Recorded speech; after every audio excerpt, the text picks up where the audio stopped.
நீங்கள் என்ன நம்ம சேனலை சப்ஸ்கிரைப் பண்ணலன்னா மறக்காமல் சப்ஸ்கிரைப் பண்ணிடுங்க. சப்ஸ்கிரைப் பண்ணிவிட்டு பெல் ஐக்கான் கிளிக் பண்ண மறந்துடாதீங்க. இன்றைக்கி நம்ம சேனலில் என்ன பார்க்க போகிறோன்னா, ஒரு நாட்டுக்கோழி தொக்கு. தேவையான அளவு நல்லெண்ணெய் ஊற்றிக்கோங்க. நல்லெண்ணெய் ஊற்றிக்கிட்டிங்கன்னா ரொம்ப டேஸ்டியாக இருக்கும் நாட்டுக்கோழி. 2 பிரியாணி இலை, 2 பட்டை, 2 கிராம்பு. கிராம்பு ரொம்ப காரமாக இருக்கும், ஆனால் உடம்புக்கு ரொம்ப நல்லது. அதனால் 2 கிராம்பு. அதை போட்டு லைட்டாக வதங்கவும் கொஞ்சம் சோம்பு போட்டுக்கோங்க. சோம்பு போட்டு கொஞ்சம் வதங்கின உடனே 100 கிராம் வெங்காயம் எடுத்து கட் பண்ணி வச்சுருக்கோங்க. அந்த வெங்காயத்தை அதிலே போட்டு பொன்னிறமாக வர்ற வரைக்கும் வதக்கிக்கோங்க. அது நல்லா வதங்கணும். அது வதங்கின உடனே இஞ்சி பூண்டு பேஸ்ட்டு 3 ஸ்பூன், சின்ன ஸ்பூனுக்கு தான் 3 ஸ்பூன் இஞ்சி பூண்டு பேஸ்ட்டு போட்டு நல்லா வதக்கிக்கோங்க. அது நல்லா பச்சை வாசனை போகணும். இஞ்சி பூண்டு பேஸ்ட்டு போட்டால் எப்பயுமே நல்லா வதக்கணும், இல்லாட்டி அந்த வாசனை நல்லா இருக்காது.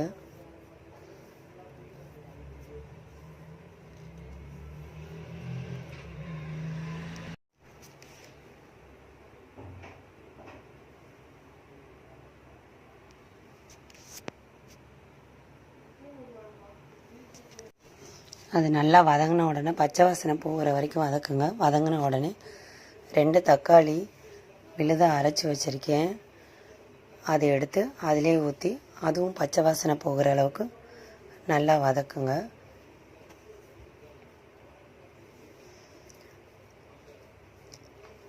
அந்த தக்காளி நல்லா வதங்கினோடனே நான் 3/4 கிலோ சிக்கன் எடுத்து வச்சுருக்கேன். முழு கோழி 1 கிலோ. அதை க்ளீன் பண்ணி எல்லாம் பண்ணோன்னே 3/4 கிலோ தான் இருந்தது.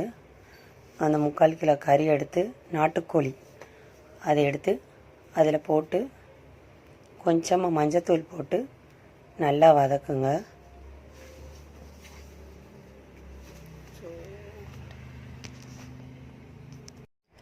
நாட்டுக்கோழி விலை அதிகம்தான், இருந்தாலும் பிராய்லர் கோழியோட நாட்டுக்கோழி உடம்புக்கு ரொம்ப நல்லது.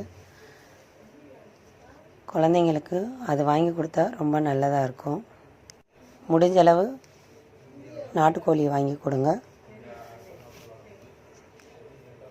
இதில் கொஞ்சம் தேவையான அளவு உப்பு போட்டு மஞ்சத்தூள் போட்டு கொஞ்சம் நேரம் வதக்குங்க. ஒரு 5 நிமிஷம் வதங்கின உடனே அதை நல்லா மூடி வேக வச்சுடுங்க.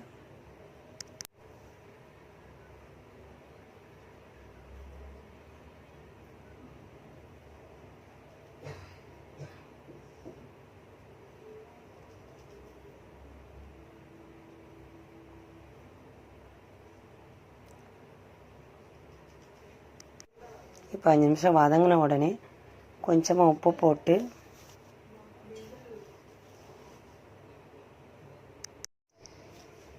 அரை டீஸ்பூன் மஞ்சத்தூள் போட்டு நல்லா வதக்கி விட்டுட்டு ஒரு 5 நிமிஷம் தண்ணி ஊற்றாமல் அதிலே வேக விடுங்க.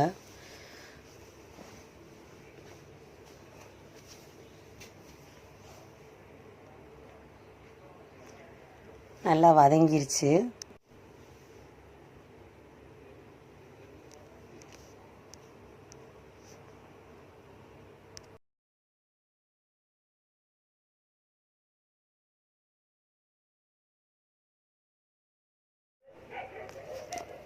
இப்போ அதில் உங்களுக்கு தேவையான அளவு 1 டம்ளர் தண்ணி ஊற்றி நல்லா வேக விடுங்க. அது ஒரு 3/4 பதம் வெந்த உடனே நல்லா கறி அழகாக பூ போல் வெந்துருச்சு. 3/4 வேக்காடு வெந்தால் போதும். ஏன்னா நம்ம இதோட தான் மசாலா சேர்த்துக்கிறணும். மசாலா திருப்பி வாசனை போகிற வரைக்கும் வதக்கணும். அதனால் 3/4 பதம் வெந்தால் போதும். இப்போ கறி நல்லா வெந்துருச்சு. இதில் மிளகாய்த்தூள் 2 டீஸ்பூன் தனி மிளகாய்த்தூள், அதாவது காரத்தூள், 3 ஸ்பூன் மல்லித்தூள்,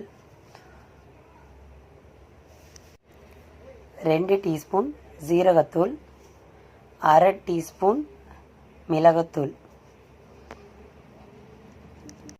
இதோட வீட்டில் அரைச்சி வச்சுருக்கிற குழம்பு மிளகாய்த்தூள் அது ஒரு 2 ஸ்பூன், கரம் மசாலா தூள் ஒரு ஸ்பூன், இதெல்லாம் போட்டு நல்லா வதக்கி விடுங்க.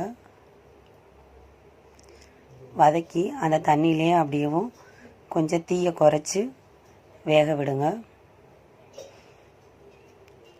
இது எனக்கு இவ்வளோ தண்ணி போதும், ரொம்ப தண்ணியாக வேண்டாம். திக்னஸாக இருந்தால் தான் எங்கள் வீட்டில் பிடிக்கும். சப்போஸ் உங்களுக்கு இது தண்ணி பத்தலை, ஊற்றி சாப்பிட்றதுக்கு செட் ஆகாதுன்னா நீங்கள் எக்ஸ்ட்ரா 1 டம்ளர் தண்ணி ஊற்றிக்கோங்க. இன்னும் கொஞ்சம் சால்ட் ஆட் பண்ணிக்கோங்க.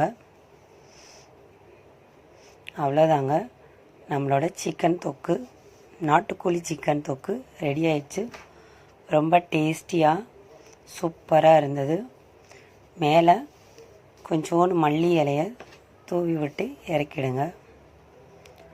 சூப்பரான டேஸ்டியான நாட்டுக்கோழி சிக்கன் தொக்கு ரெடி ஆயிடுச்சு. நீங்கள் ட்ரை பண்ணி பாருங்கள். ட்ரை பண்ணி பார்த்துட்டு எப்படி இருக்குன்னு கமெண்ட் பாக்ஸில் சொல்லுங்கள். இந்த சேனல் உங்களுக்கு பிடிச்சிருந்ததுன்னா லைக் பண்ணுங்கள், ஷேர் பண்ணுங்கள், கமெண்ட் பண்ணுங்கள், மறக்காமல் சப்ஸ்கிரைப் பண்ணுங்கள்.